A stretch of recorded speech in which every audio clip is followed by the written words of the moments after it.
Muchas gracias.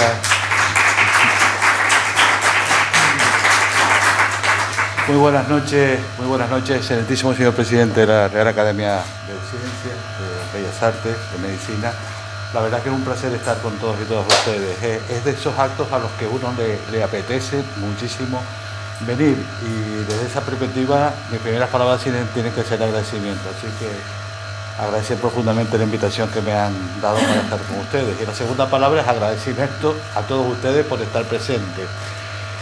Y al mismo tiempo pedirles disculpas por el retraso, que tiene una doble vertiente. En primer lugar, he tardado 10 minutos más del tiempo previsto en llegar, fruto de que no encontraba un taxi, y es cierto, es absolutamente cierto.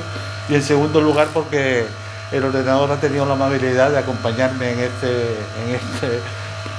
este destino de incertidumbre que he tenido a lo largo antes de llegar aquí, y ha tardado más de lo necesario en arrancar. En cualquier caso ha arrancado, así que gracias también por el trabajo que han hecho. Tiempos de pandemia, tiempos de incertidumbre, tiempos de pandemia, tiempos de incertidumbre. Evidentemente la pandemia nos ha modificado a todos la vida, no solo desde el punto de vista personal, sino también desde el punto de vista profesional.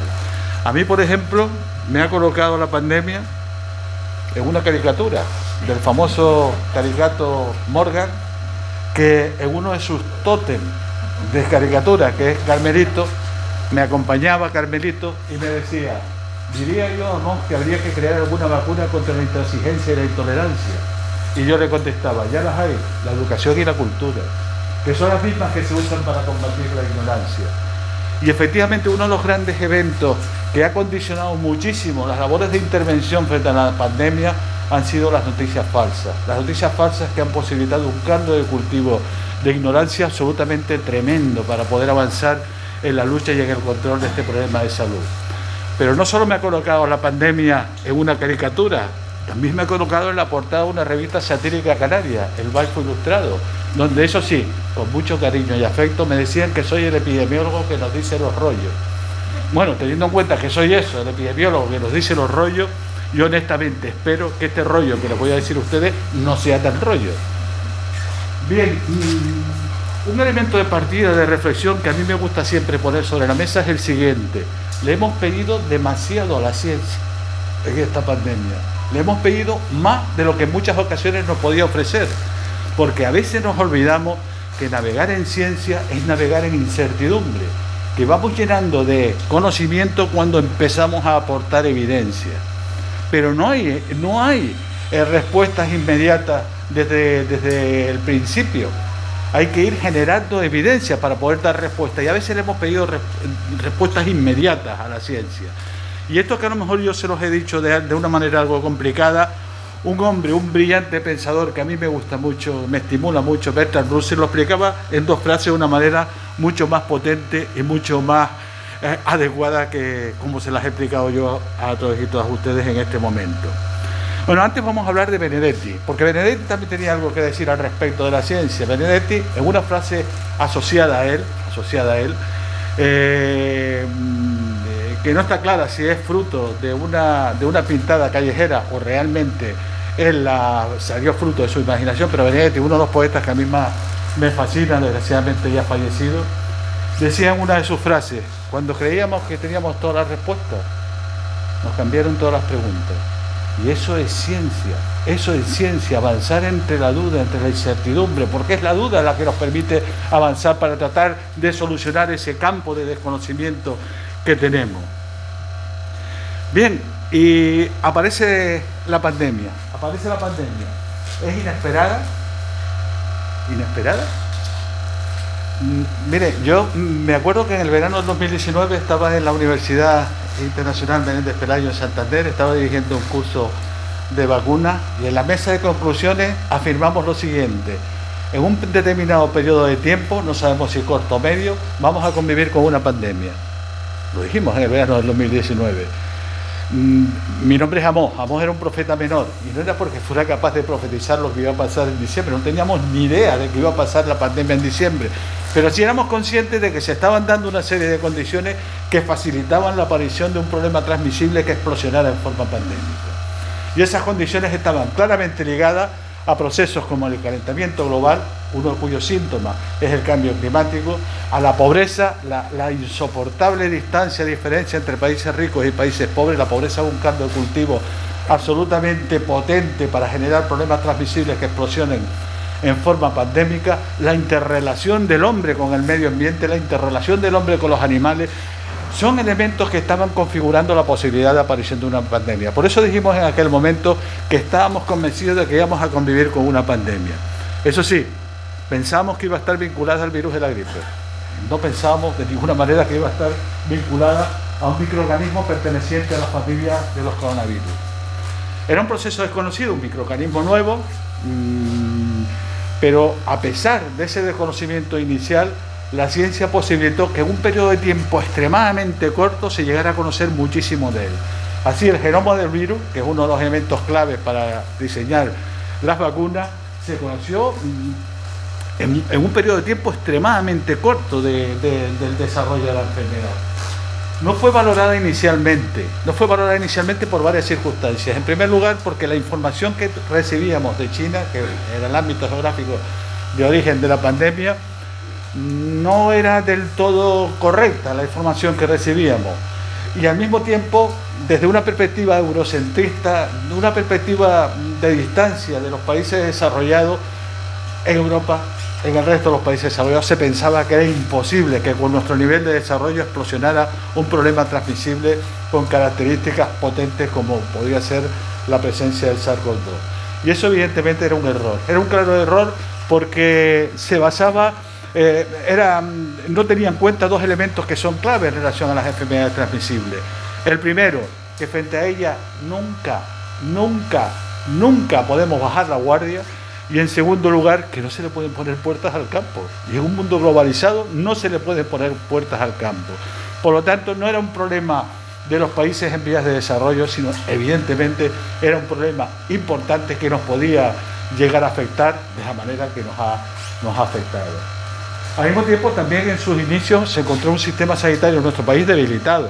La política de recortes que había sufrido el sistema sanitario, especialmente en determinadas estructuras como la atención primaria o la estructura en la que yo trabajo de salud pública, el sistema estaba debilitado. Sin embargo, respondió muy bien y con mucha pasión y con mucho conocimiento al embate que se le venía encima. Pero estos cuatro elementos creo que son importantes refrescarlos, referenciarlos a la hora de abordar los inicios de la pandemia. Y hubieron errores, muchos errores al principio de la pandemia, muchísimos errores. Es como una gripe, decíamos. Y digo decíamos porque yo también lo decía. Es como una gripe. ¿Y por qué lo decíamos? Por una frivolidad, por entender o intentar bajarle la carga potencial que tenía este problema en salud. No, lo decíamos porque la información que recibíamos de China nos indicaba que podía ser un cuadro similar al que se estaba produciendo habitualmente cada temporada con la gripe. Cuando vemos que se empiezan a construir hospitales a toda mecha y que al mismo tiempo confinan una zona geográfica como Wuhan de 11 millones de habitantes, ya dijimos, pues menuda gripe esta. Y ya empezamos a ver en las orejas al lobo. Mascarillas sí o mascarillas no, otro debate. Al principio de la pandemia, mascarillas no. No es necesario el uso de la mascarilla. ¿Por qué se decía esto? Hombre, evidentemente había una falta de disponibilidad de este producto, eso era evidente, no había, ni en nuestro país ni en ningún país del mundo. Y además los grandes productores eran precisamente los chinos. Pero no solo era por eso, por lo que se decía mascarillas no al principio, también se pensaba en aquellos momentos que el papel que podían tener los portadores asintomáticos como difusores del problema era muy menor y por lo tanto no era necesario el uso extensivo de la mascarilla. Posteriormente, cuando se constata de que no, el papel de los portadores asintomáticos es importante, la transmisión del problema, pues se cambia la recomendación y se dice mascarilla sí. Y además, también, curiosamente, coincide con un periodo de tiempo en el que ya afortunadamente hay disponibilidad de mascarillas en todo el mundo.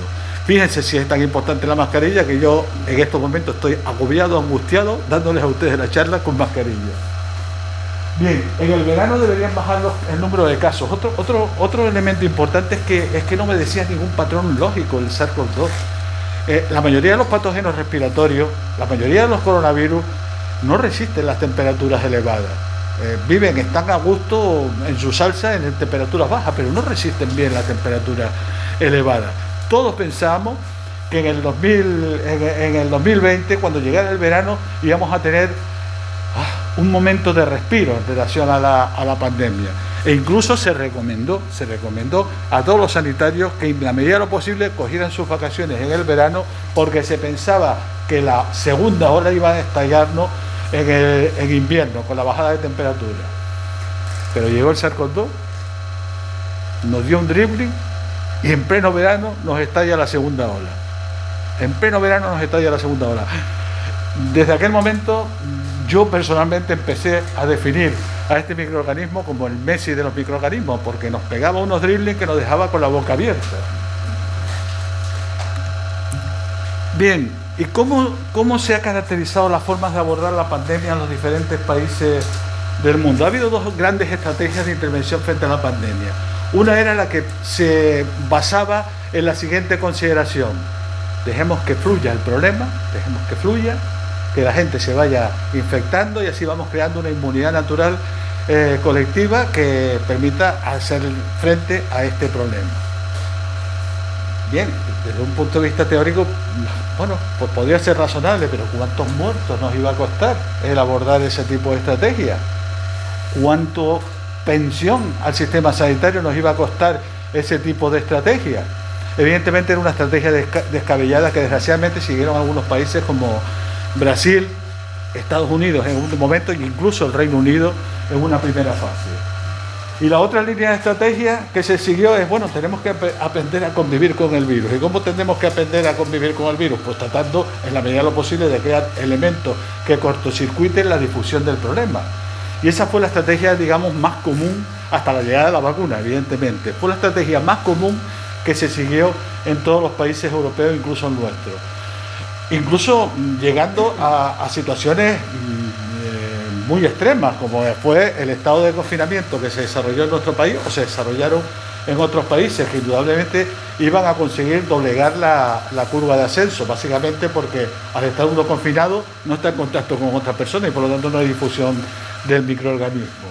Y estas fueron las dos formas clásicas de abordar la pandemia en los diferentes países.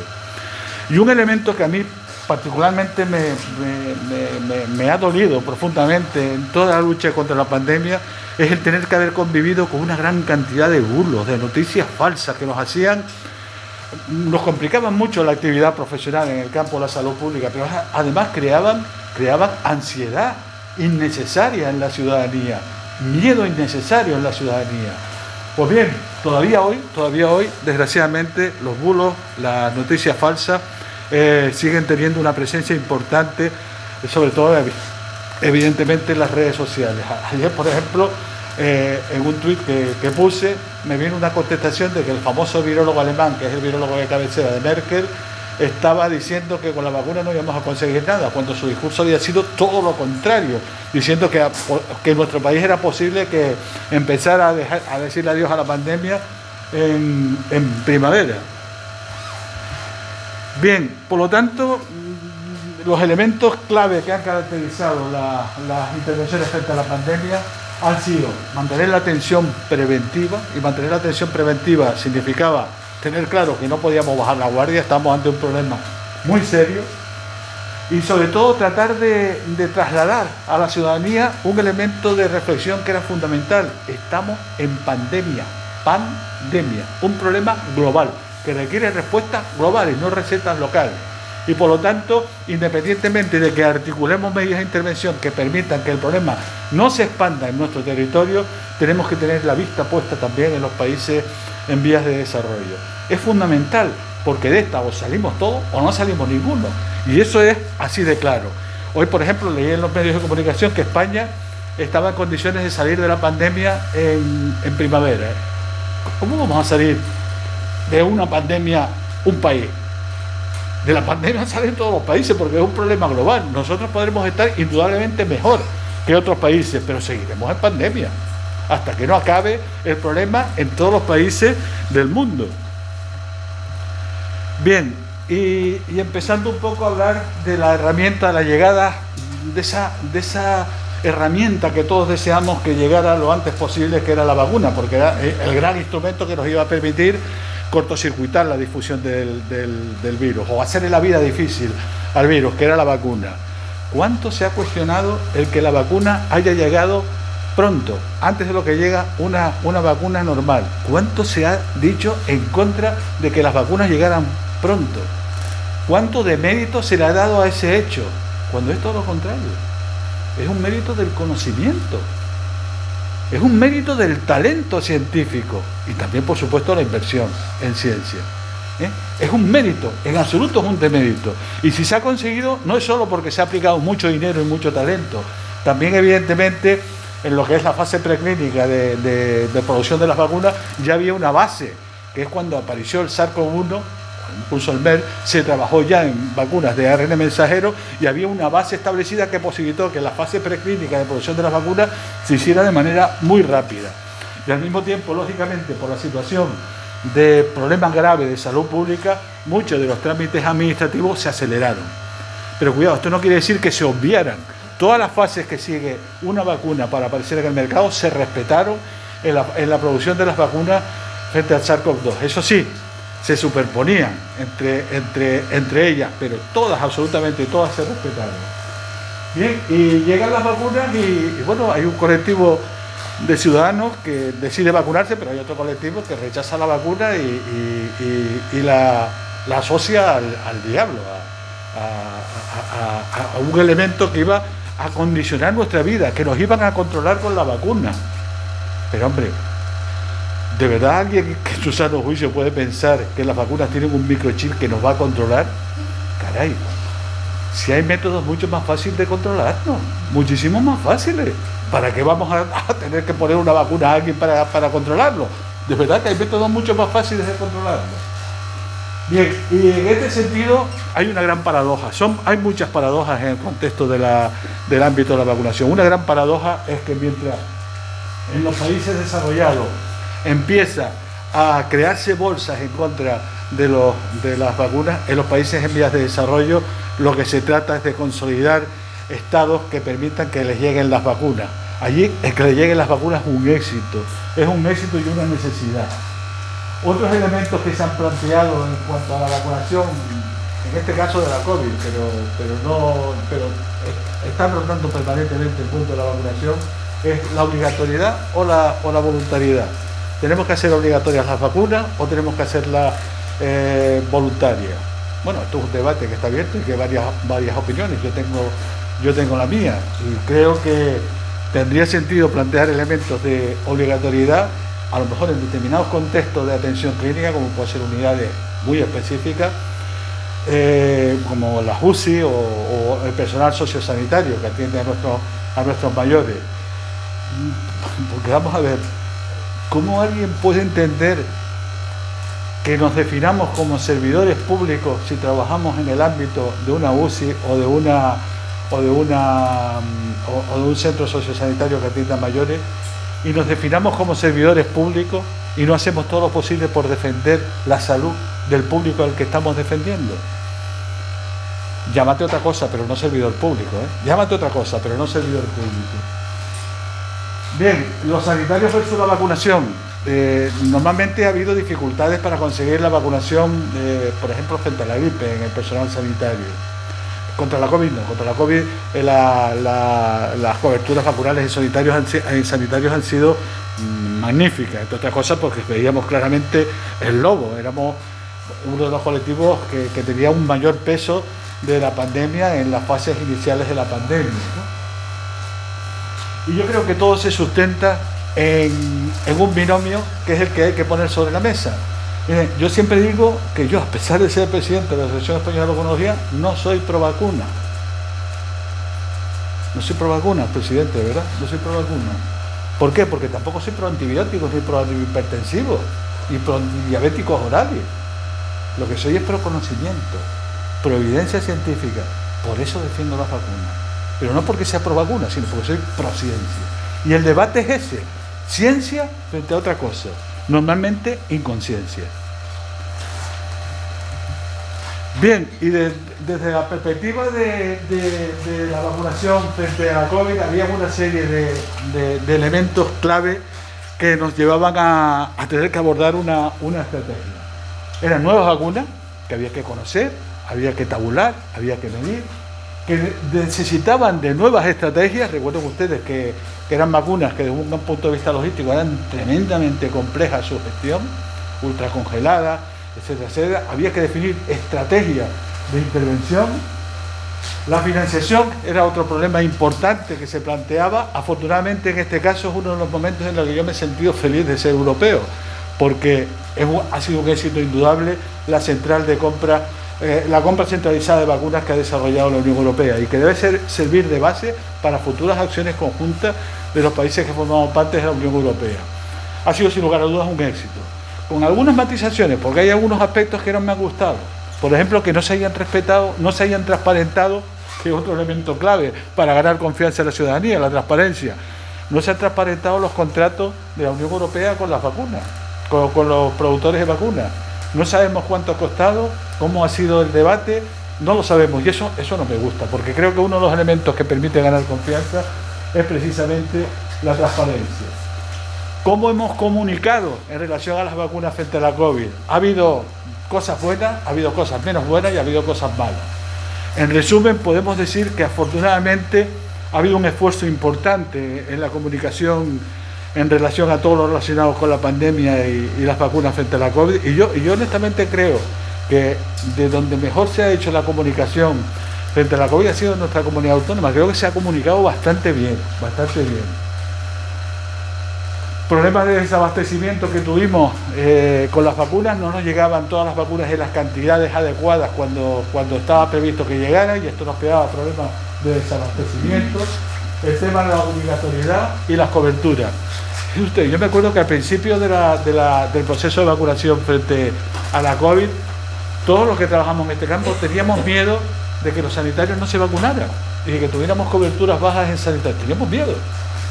Y eso hubiera sido terrible, porque como ejemplo a la ciudadanía hubiera sido fatal. Sin embargo, afortunadamente ahí se hizo un buen trabajo, y yo creo que el hecho de que los sanitarios hubieran acudido masivamente a vacunarse fue un elemento clave que ha configurado también un éxito importante de la estrategia vacunal en nuestro país. Y no hay que olvidar que estamos hablando de una vacunación en un contexto de lo que es la vacunación del adulto. Tenemos una población cada vez más envejecida, lo digo porque dentro de lo que son las estrategias de intervención vacunal frente a la COVID ha habido algunas modificaciones que tienen mucho que ver con el hecho de tener una población cada vez más envejecida, ya lo veremos al final. Tenemos una población más envejecida. Además, somos el país de la Unión Europea que tiene una mayor esperanza de vida, y uno de los países del mundo que tiene una mayor esperanza de vida. Cuidado, de los que tienen una mayor esperanza de vida, no estoy diciendo que tengamos, eso quiere decir que vivimos muchos años, pero no que vivamos mejor esos muchos años. Pero bueno, tenemos una mayor esperanza de vida. Esto nos hace más sensibles a tener procesos crónicos, que nos hacen más vulnerables a tener determinados problemas transmisibles que podemos obviar con las vacunas. Vamos a tener más dependencia y por lo tanto más gastos para el sistema sociosanitario. Por lo tanto, una implementación adecuada de una estrategia vacunal, en este caso frente al COVID, ayuda claramente no solo a impedir daños de salud a los ciudadanos a los que vacunamos, sino también contribuye a la sostenibilidad del sistema sanitario. Contribuye claramente a la sostenibilidad del sistema sanitario. Y me centro en la financiación porque es básico. Si queremos el producto hay que comprarlo. Y desde esa perspectiva yo creo que hay que ser consciente de que la evaluación económica es cada vez más esencial en los procesos de planificación de los sistemas sanitarios. Es cada vez más esencial. Motivada básicamente porque cada vez tenemos menos recursos y cada vez aumentan más las necesidades de salud de la ciudadanía, ¿no? Y hay un aspecto que me parece fundamental, de que cuando estamos estudiando variables económicas que pueden influir en la incorporación de nuevas vacunas, como son las vacunas frente al COVID, en las políticas vacunales, lo primero que tenemos que tener claro es que haya disponibilidad presupuestaria. Y esto se dice fácilmente, pero les pongo un ejemplo que a lo mejor lo entienden ustedes. Miren, a mí se me rompió la semana pasada el televisor. Y entonces fui a un centro comercial a comprar otro. El dependiente que me atendió, muy amable, muy profesional, me dijo: mira, este es fantástico. Con este televisor vas a ahorrarte en luz lo que no está escrito. Y mira cómo está la luz. Vas a ahorrarte en luz un montón. Digo, hombre, pues mira, un gasto además eficiente. Digo, bien, ¿cuánto vale? Dice 3.000 euros. Pues, caramba, pues adiós, porque no puedo, no tengo disponibilidad presupuestaria. Y eso, por lo tanto, es el elemento clave de partida, es del que tenemos que disponer. Y cuidado, cuando hablamos de financiación y eso, no estamos hablando de reducir gastos. No, todo lo contrario, lo que estamos hablando es de que el gasto sea más eficiente. Y el gasto en vacunas, y estoy seguro que mi compañero, el doctor Ortigosa, está de acuerdo, es de los más eficientes que hay en el sistema sanitario. Y otro elemento importante que debe contribuir a potenciar ese papel dinamizador que debe tener en la financiación del sistema sanitario el poder invertir en vacunas. ¿Las vacunas es un gasto? ¿Es un gasto o es una inversión? ¿Es un gasto o una inversión? Es una inversión, claramente. La vacuna la estamos poniendo en personas sanas para evitar que enfermen. Es una inversión. Y por lo tanto eso es un elemento clave que yo creo que también debemos ir interiorizando en lo que son las estrategias vacunales. Bien, y las vacunas frente al COVID. ¿Qué pasa con las vacunas frente al COVID? Pues llegan poco a poco, llegan muy poco a poco, y además en menos cantidad de las que estaban apalabradas y presupuestadas. Tienen una complejidad logística absolutamente espantosa. Muchas de ellas requerían una temperatura de conservación de ultracongelación, y eso lógicamente generaba dificultades a la hora de organizar lo que es un proceso de vacunación. Venían en envases multidosis, que también es una forma de presentación de las vacunas que no es la corriente en la actividad vacunal, y al mismo tiempo de esta complejidad logística, de esta llegada lenta de vacunas, había problemas también de comunicación sobre la calidad de la vacuna, de tal manera que llegara un discurso coherente, razonable y sensato a la ciudadanía. Por lo tanto, en este escenario había que establecer una estrategia de intervención con las vacunas. Una estrategia que debería venir embarcada primero por una priorización. Nos llegaban pocas vacunas, había que priorizar a qué se les administraban las vacunas. Evidentemente, si tenemos pocas hay que priorizar a qué se les administra, y vamos a ver cómo hacemos esa priorización en base a qué criterios. Había que hacer un análisis logístico pormenorizado, dense cuenta además que vivimos en una comunidad autónoma fragmentada y separada por agua entre un territorio a otro. Y al mismo tiempo establecer una estrategia de comunicación clara que permitiera adherencia por parte de los profesionales y de la población a la vacunación. Bien, ¿y cómo se estableció esos criterios de priorización? Pues fundamentalmente nos hicimos la siguiente pregunta: ¿qué es lo que más nos interesa eliminar de la pandemia? Y todos nos contestamos: la cara amarga, la cara terrible, la cara dramática que ha tenido la pandemia, que aquí está vinculada a las hospitalizaciones, a los ingresos en UCI y a los fallecimientos, que afectaban fundamentalmente a las personas de edad avanzada. Por lo tanto, teníamos que priorizar la vacunación en las personas de edad avanzada y en el ejército, que estaba actuando en primera línea frente a la pandemia, que éramos los sanitarios. Por lo tanto, se priorizó vacunando en primer lugar a los ancianos más vulnerables, que son los que están en residencia de ancianos, y después posteriormente ya, según el marco de la edad, a los mayores que no estaban institucionalizados, y de ahí para abajo siguiendo el criterio de edad. Y esto obedeció no solo a criterios de perspectiva clínica, sino también a criterios éticos. En el grupo de trabajo de los que diseñamos la estrategia estaba el presidente del Comité de Bioética, Federico de Montalvo, y todos los elementos que se desarrollaron obedecían a criterios éticos y a criterios de vulnerabilidad. Bien, se establecieron 3 etapas de vacunación en función de la llegada del número de dosis, y como nunca sale nada como te espera, pues nos encontramos con un montón de problemas. El número de dosis iniciales ya está solucionado ese problema, pero el número de dosis iniciales que recibimos de Pfizer y de Moderna era mucho más baja del que estaba previsto, y surgen los problemas de los procesos de trombos con la vacuna de AstraZeneca, lo cual crea otro problema sobre la estrategia vacunal. Es decir, que no ha habido nada fácil en el contexto de intervención frente a esta pandemia, y todo siempre, todo les puedo asegurar, ha sido extremadamente duro y complicado. Bien, otro elemento que está ahora muy en la calle, la tercera dosis o la dosis. Yo creo que hay que diferenciar dos aspectos. Uno es lo que son vacunas adicionales y otro son lo que son vacunas de refuerzo. Me explico, ¿qué es una vacuna adicional? Una vacuna adicional es aquella que le administras a determinadas personas que al tener un sistema inmunitario tocado no van a responder adecuadamente o no van a generar una respuesta robusta a las pautas normales de vacuna. Por lo tanto necesitan una dosis adicional, no una tercera dosis, necesitan una dosis adicional para esta vacuna y también para otra. Y otro concepto diferente es el de tercera dosis, que es el que les damos a las personas de edad con el sistema inmunitario razonablemente bien, pero que tras el proceso de evaluación de la puesta en marcha de la vacuna en el escenario, somos conscientes de que la pauta de 2 dosis no es suficiente y hay que dar una tercera dosis. En estos momentos se ha decidido dar esta tercera dosis, yo creo que de manera bastante acertada, a nuestros mayores. Primero a los mayores de 70 años, y yo estoy convencido que se ampliará esta tercera dosis a los mayores de 60 años, y a mí me gustaría que se incorporaran también los sanitarios a esta tercera dosis. ¿Por qué a los mayores?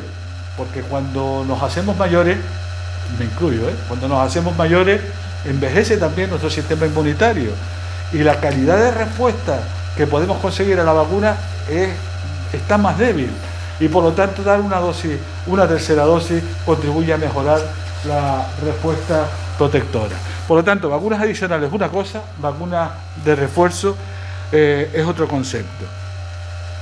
Y yo creo además, en este contexto, siguiendo lo que les acabo de decir, que hay muchos estudios observacionales que muestran una caída de la efectividad a medida que pasa el tiempo desde la aplicación de la segunda dosis, sobre todo cuando nos aparecen nuevas variantes que tienen un alto poder de contagio, como es la variante, o en estos momentos es la variante Delta Plus, de la cual ya tenemos un caso en Canarias, precisamente una sanitaria, y que sin lugar a dudas, cuando aparece una variante de estas características, inmediatamente suele hacerse la predominante en el territorio donde aparece, por su alto poder de contagio. Bien, varios estudios indican también que los anticuerpos aumentan de forma importante tras una tercera dosis. Actualmente quedan pocas dudas de la relación existente entre los títulos de anticuerpos unión con los neutralizantes y de esto con la protección clínica. Sin embargo, no hay un parámetro subrogado de protección y todavía no está suficientemente claro el papel que pueda tener la inmunidad celular respecto a la protección. Las personas en situación de gran inmunosupresión con patologías subyacentes, en general personas que tengan el sistema inmunitario tocado, pues son sensibles a recibir la dosis adicional, te repito, la dosis adicional, y las personas de edad avanzada por encima de los 70 años, y yo creo que se va a autorizar también por encima de los 60 años, tendríamos que recibirla para mejorar también la respuesta protectora que hemos tenido frente a la vacuna. En estos momentos, para la población general, yo no lo tengo tan claro, la necesidad de esta dosis de refuerzo. Ya veremos qué pasa, a pesar de que algunos países ya la han implementado, pero son países con una realidad epidemiológica muy diferente a la nuestra. Afortunadamente aquí tenemos las coberturas mejores de todos los países, iba a decir de todos los países desarrollados, que en los países en vías de desarrollo las coberturas son ínfimas. Bien, pues la pauta, en el caso de la tercera dosis o la dosis adicional, siempre la vamos a dar con ARN mensajero. Fundamentalmente porque a pesar de que son pautas heterólogas, las pautas heterólogas están claramente contrastadas en la actividad vacunal y están generando una muy poderosa y muy buena respuesta protectora. Y ahora sí que acabo, y no voy a dejar de acabar con esta diapositiva que yo creo que resume muy bien todo lo que les acabo de pasar. Mire, yo estaba paseando en un país extranjero, estaba tranquilamente paseando y de repente llega un señor con la verdad que su pinta era un poco curiosa, y llega y me da esta tarjetita en la cual ponía que el 21 de octubre del 2011 iba a ser el fin del mundo. Caray, era un antecesor de la pandemia, pero aunque la pandemia no va a hacer que lleguemos al fin del mundo, pero no me preocupó eso, que me dijera que el 11 de octubre iba a ser el fin del mundo. Lo que me preocupó es que se basara en una de las máximas del profeta Amós. Y el que apareciera mi nombre ahí me dio un cierto revolcón negativo. Por lo tanto, ya acabo con esta reflexión y le doy muchas gracias por haber estado escuchando.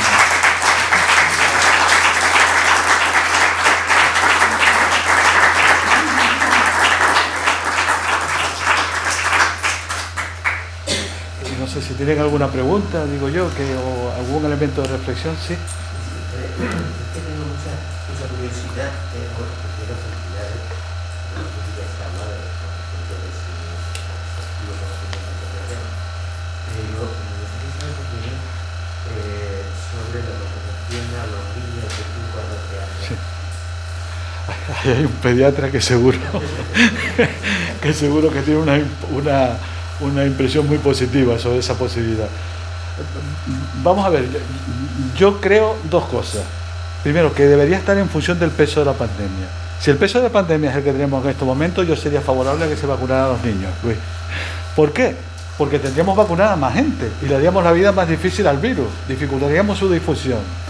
Pero si el peso de la pandemia no es importante, yo lo evaluaría en el contexto de que nos tenemos que colocar en el chip pandemia, problema global que requiere respuestas globales, y las vacunas que hay son las que hay, y el 70% de las vacunas disponibles están gestionadas por los países en vías de desarrollo, y es necesario que las vacunas lleguen a los países, a los países desarrollados, es necesario que lleguen a los países en vías de desarrollo, no solo por una cuestión de justicia, no solo por una cuestión de equidad, sino por una cuestión de sentido común, de análisis epidemiológico, porque si dejamos espacios geográficos sin vacunar, allí van a seguir enfermando a sus ciudadanos, y esto significa la posibilidad de nuevas mutaciones y la aparición de nuevas variantes que nos podrían terminar afectando a todos.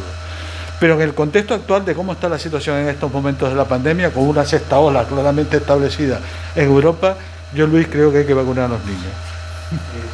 Usted estaba entendiendo bien el discurso y ya hoy empezamos a tener datos. Ya hoy hemos recibido datos de la Cataluña y de varios lugares donde ya la incidencia de infección de niños por debajo de 12 años se está viendo. Y nosotros, la sección de la directiva de requerimiento, que comenzó un estudio epidemiológico del plan de infección por COVID en niños, y hemos estado viendo primero el grado de incidencia, el grado de afectación, y está aumentando. Evidentemente, en este momento, prácticamente el 85, el 90% de la población diana ya está vacunada, por lo cual en la bolsa de susceptibles que han quedado han sido todos afectados por debajo de 12 años. Evidentemente, vamos a vacunar a los niños. La vacuna va a ser aprobada, la de Pfizer va a ser aprobada posiblemente, la de Moderna, por lo cual... Sí, posiblemente a lo largo de este mes, como muy tarde en diciembre, ya esté aprobado. Probablemente en el primer trimestre del año que viene, no antes, probablemente este sector de población de 5 a 12 años, nosotros, pediatras, creo que ustedes también estarán de acuerdo en que es una población que habrá que vacunar. Y paralelamente, porque es que no podemos hacer ese discurso que se está haciendo, es decir, hay que vacunar al resto de la población mundial que no está vacunada, que evidentemente hay que vacunarlo, pero tenemos que ir en paralelo. Y tienen que funcionar los sistemas internacionales de enviar vacunas a todos los países. Sí. Pero no porque no se vacunen los países que no tienen más remedio, vamos a dejar de vacunar aquí a la población infantil si tenemos vacunas relativamente. Desde luego, yo lo que tengo claro es si la pandemia sigue como está en estos momentos, con una sexta ola en Europa y un comienzo de difusión importante en España, hay que vacunar a los niños. Yo eso lo tengo claro. Sí. ¿Te atreves a predecir cuál es el futuro de la pandemia? Sí, que acabamos con ella, eso seguro, seguro. No, cuando ya esos son dos, ya esos son dos preguntas, esos son dos preguntas. ¿Cuándo sí que no lo sé? Pero lo que sí es evidente es que nosotros estamos en una situación buena, comparativamente a otros países en otros contextos, por dos cosas muy simples. Porque tenemos las coberturas vacunales más elevadas que hay, y porque además no hemos detencionado la situación, como han hecho algunos países, cuando empezaron a vacunar mucho y de repente detencionaron y quitaron una serie de normas que eran básicas para contener la difusión del problema. Es decir, que aquí estamos en buenas condiciones. Pero es eso, podremos estar mejor. El virólogo alemán, que además es muy competente, habla de primavera, también se lo oí decir al presidente del gobierno ayer. Pero no es la pandemia, es que nuestra situación sea mejor. Eso sí, pero la pandemia, mientras siga habiendo casos en el resto del mundo, seguirá existiendo. Y cuando no lo sé, mira, yo lo decía antes, mi nombre jamás era un profeta menor, pero con los años mi capacidad de profetizaje, de profetizar, se ha deteriorado considerablemente. Sí, perdona que estaba... sí.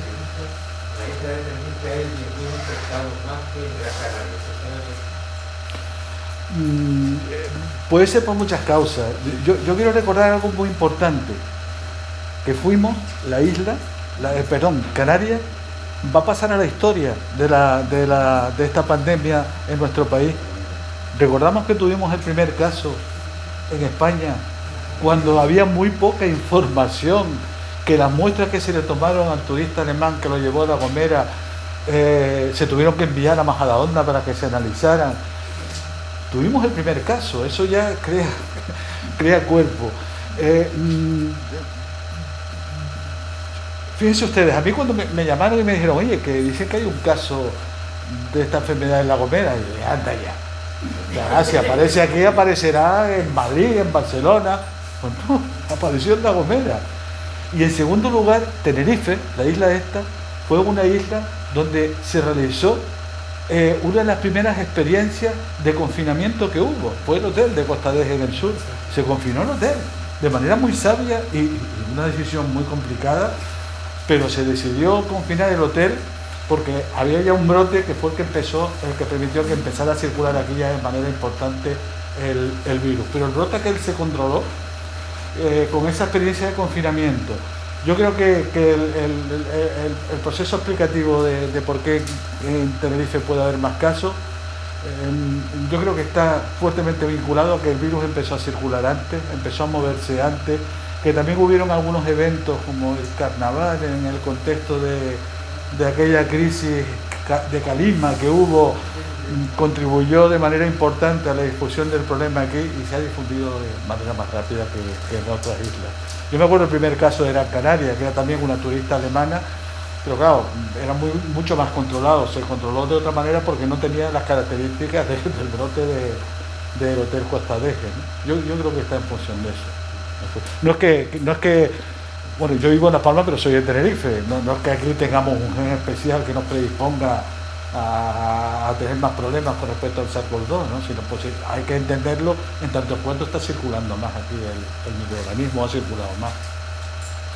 Y aquello del carnaval me parece muy importante, porque aquello acaba de publicar el hoy rector de la Universidad de Las Palmas, Luis Serra, un trabajo al respecto del potencial difusor que tuvo el carnaval y sobre todo que coincidió con una de las crisis de calismo más pavorosas que ha habido en nuestra tierra, pues tuvo un papel difusor importantísimo en esta isla.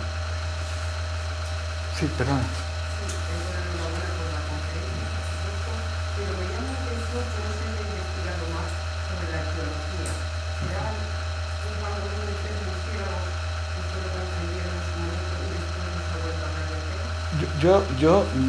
Mi opinión, no sé el pangolín, el murciélago sí que creo que es el reservorio.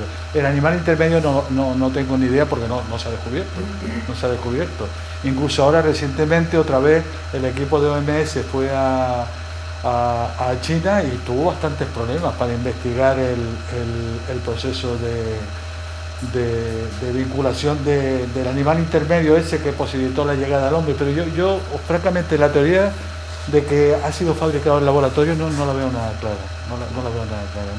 no, porque el impacto tan negativo que ha tenido no solo en nuestro país, sino en el país presuntamente creador de ese problema como era el chino, el impacto tan negativo no lo veo claro. Pero bueno, nada es imposible, tampoco puedo afirmar lo contrario. Perdón, ya me he despistado con las manos. Vale, sí. En primer lugar, felicitarle por la conferencia y también por el liderazgo que ha tenido a nivel te la defendí. La pregunta es una más clínica, que es el paciente que no se vacuna por la inmunidad moral, como ha dicho, pero sí la inmunidad celular. ¿Hay experiencia en alguna otra vacunación en donde qué papel tiene la inmunidad celular? Y eso sobre todo de cara a la revacunación. Sí, sí, hay experiencia en varias vacunas. Esa otra inmunidad celular cree que puede ser suficiente para defender o llevar una forma. Sí, mira, y lo creo, y además nosotros yo personalmente soy muy contrario a que se hagan marcadores de anticuerpos después a una persona vacunada, porque puede dar una falsa sensación de que no estoy protegido, y sí que estoy protegido con inmunidad celular. Las vacunas son muy buenas y yo creo que esa es la base con la que debemos abordar el problema. Las vacunas de RNA mensajero tienen una eficacia impresionante. Yo me acuerdo cuando antes de la llegada de las vacunas, los que trabajamos en este campo decíamos, ojalá cuando lleguen las vacunas tengan al menos una eficacia de un 60%, decíamos, porque eso iba a impactar sobre la pandemia. Han llegado y tienen una eficacia del 95%. Por lo tanto, yo creo que eso es el elemento que debemos interiorizar. Unos anticuerpos negativos no necesariamente significan que esa persona no esté protegida. También en este aspecto, como clínico, hay pacientes que se han vacunado la tercera vacuna y siguen sin tener, nosotros estamos en estudio, pero vamos, estamos con tratamiento de inmunosupresores importantes, sobre todo la tercera tampoco se vacuna ni inmunidad moral ni inmunidad celular. ¿Cree que es necesario, como pasa en nuestras patologías, con estos pacientes, seguir vacunando a los pacientes de la cuarta etapa? Mira, tenemos el ejemplo de la hepatitis B, que es muy similar. La hepatitis B, una persona que tenga 3 dosis, aunque los marcadores sean negativos, salvo que sea una persona muy expuesta al riesgo de infección, como vamos a ser los sanitarios, en cuyo caso sí le recomendaría un booster, no lo veo. Ya por último, en el factor de la diabetes, hay una punta de tecnológico, la isla de diabetes, la segunda vida, Sí, también. Y no tenemos que olvidar el canario, que también eso debe ser otro elemento a aportar, aparte de los carnavales, ¿no?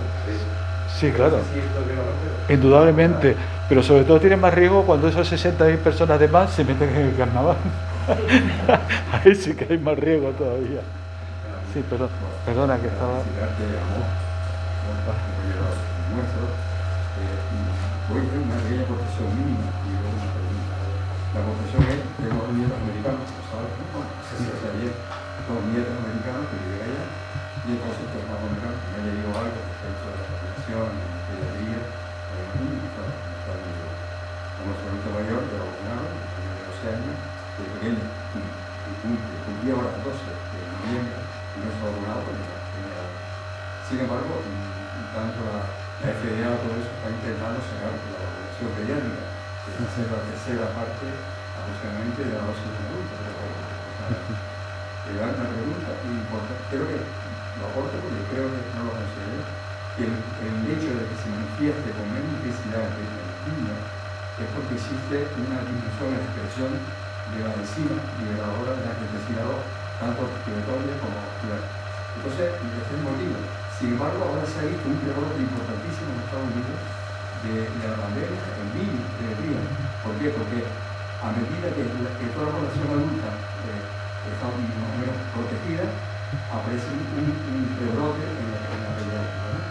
Con una expresión clínica, incluso llega a remediar un poco al Kawasaki, ¿no? Con las lesiones vasculares, las lesiones de la neuropatía a veces. Por eso digo, ese tema está ahí, y es importantísimo, ¿no? Y la pregunta ya que creo que la traigo ahora a nivel personalísimo, vamos a ver, en la radio de expresión se oye muchísimas veces, concretamente aquí, los sindicatos a veces, personas cualificadas, un sindicato de eso, pues, se van a hablar del COVID, de la vacuna y tal. Entonces, yo no sé hasta qué punto eso es bueno o malo. No es malo. Malo porque no tiene información real que puede conocerla. Y por otro lado, que vuelve la gente, pues, hay que confinar con qué criterio una persona de un sindicato. O sea, eso yo, hasta qué punto sería, no es cerrarle la boca al periodista en absoluto, sino simplemente evitar que esas situaciones de tensión puedan llegar a la población, ¿verdad? Nada, doctor Zurita, muchas gracias por la aportación que has hecho. Yo no me atrevo a opinar de si hay quién puede hablar o quién no puede hablar. Eso, la sociedad es la que tendrá que establecer los mecanismos adecuados de cortocircuito a determinadas informaciones, pero yo no voy a decirle a nadie que hable o que deje de hablar. No, hay muchas cosas no buenas. Tampoco es bueno que aparezca un titular de un medio de comunicación que lee muchísima gente: las vacunas no llegan al 95%, o si, pues tampoco es bueno. Pero bueno, aún así yo creo que el papel de la comunicación, por lo menos en Canarias, ha sido bastante bueno comparativamente al que ha habido en otras comunidades autónomas, ¿eh? Yo creo que nos sentimos honrados de que representen el gobierno nacional, porque realmente el que sirve con médicos a veces siempre con una solvencia y creo que dignifica a los canarios. Muchas gracias. Sí, perdona. Muchísimas gracias por su ponencia. Si ya el Ministerio de Sanidad ha reconocido que no tiene alterado el virus, ¿en qué se basan para ver eso todas estas vacunas? Perdona, no te he entendido. Si el Ministerio de Sanidad ya ha reconocido que no han aislado el virus, ¿Que no han aniquilado o aislado? si ya el Ministerio de Sanidad ha indicado que no tiene aislado el virus, entonces... Pero el virus está aislado en cualquier laboratorio de más a la onda. Se lo pueden enseñar perfectamente. El Ministerio de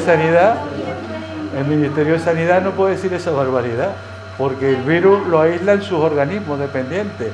El laboratorio de la Candelaria lo habrá aislado un pollón de veces. El virus está aislado el día 9 de enero y el día 9 de enero se retrasó. Esto es una nueva fase de noticia. Es decir, estamos generando continuamente. El Ministerio de Sanidad dice que no se ha aislado el virus, pero si el virus está identificado desde enero, vamos a ver, entonces trata de entrar y conocer las que conocen el movimiento. ¿Para qué? Para poder hacer los estudios científicos y empezar a ver la máquina. Y a estas alturas de la historia, en noviembre, ponemos en duda que el virus está aislado cuando realmente se ha visto la eficacia de la vacunación, es pues hablar sin saber de qué se está hablando. Yo creo que hay que tener mucho cuidado con las cosas que se dicen y se prometen, sobre todo se crean los tratados cuando empiezan a pasar los virus. Eso es muy peligroso porque se puede... Sí, mira, yo pasado mañana estoy en Madrid en el primer ejercicio de reflexión mundial que se va a hacer sobre la pandemia del COVID. Va a estar la ministra en la inauguración. Se lo voy a preguntar que cuándo ha dicho y cómo se le ha ocurrido decir ese disparate. Y ella me va a contestar, pero voy a decir ya con una carcajada. Sí, pero el señor de atrás. Quería preguntar cómo va la evolución de las vacunas españolas. Creo Pues, que mira, hay una que está ya en fase clínica 2, en la fase que es la de IPRA, está ya en fase 2, y el resto de las vacunas va algo más lento. Tecnológicamente son muy complicadas, pero yo creo que lo importante, la reflexión que debemos sacar sobre las vacunas españolas es la siguiente: que en España sobra el talento. Lo que hay es dificultades para gestionar ese talento, pero sobra el talento, sobra. Lo que no tenemos financiación para desarrollar ese talento. Y yo espero que una de las lecciones que aprendamos de la pandemia sea precisamente que es fundamental invertir en investigación, porque invertir en investigación ayuda a salvar vidas. Sí, espera. Mi pregunta está muy conectada con la que acaban de hacer, y es: ¿cuál es el horizonte previsible de las nuevas vacunas que se están desarrollando? Sí. Porque estamos hablando de que las vacunas actuales de Pfizer y Moderna tienen una eficacia superior incluso al promedio de resto de las vacunas que se están utilizando. ¿Se está persiguiendo nuevas vacunas con mayor eficacia o se está simplemente tratando de llegar a producir de manera nacional vacunas con un resultado equivalente a las actuales? Yo creo que se está... Sí, perdón. Está conectada es: tenemos que pensar que la vacunación, llamemos anual, como periodo de tiempo nos va a acompañar a todos a lo largo de la vida para Sí. esta enfermedad? Sí. En cuanto a la producción de vacunas, ¿se está investigando unas vacunas? Sí, sí. Eso no para investigarse, porque llegará una segunda generación de vacunas que posiblemente incorporen algunas novedades con respecto a las que tenemos ahora, que es, por ejemplo, vacunas esterilizantes. Las vacunas que tenemos ahora no son esterilizantes. Bueno, hay muchas de las que empleamos que no son esterilizantes, pero si conseguimos, cuando hablo de que sean esterilizantes, quiero decir que no impidan tampoco la infección, no solo la enfermedad, sino la infección. Pues se avanzará en ese contexto. Hay algunas, y una de ellas las españolas, por vía nasal, lo que pasa es que están todavía un poco, les falta camino por recorrer, pero que son muy sugestivos. Y en cuanto a la viabilidad de que nos tengamos que quedar con una dosis anual, yo en este momento no tengo respuesta a esa pregunta. Creo que hay que esperar a ver cómo evoluciona el contexto de la pandemia y cómo evoluciona la vacunación para poder ver si tenemos que llegar a ese escenario. ¿Es un escenario posible? Sí, es un escenario posible. ¿Y quién serían los sensibles, en mi opinión, a recibir esa posible dosis booster, que puede ser anual, cada 2, 3 años, o no hay que darla? Pues yo, en mi opinión, serían los vulnerables, nada más los vulnerables. ¿Por qué? Porque con el resto de las vacunas ya hemos quitado la cara terrible, amarga, dura que ha tenido la pandemia. Y por lo tanto, el esfuerzo, yo creo que de prevención se debería dirigir a los más vulnerables. Pero bueno, eso aquí sí que estoy ejerciendo como amos profeta, porque no tengo suficientes elementos que me permitan afirmar con rotundidad eso. Muchas gracias y permítame también que les felicite por su participación en todo este trabajo de la pandemia, que ha sido magnífico y ha dejado muy alto el pabellón de Canarias. Muchas gracias, ¿verdad? Muchas gracias.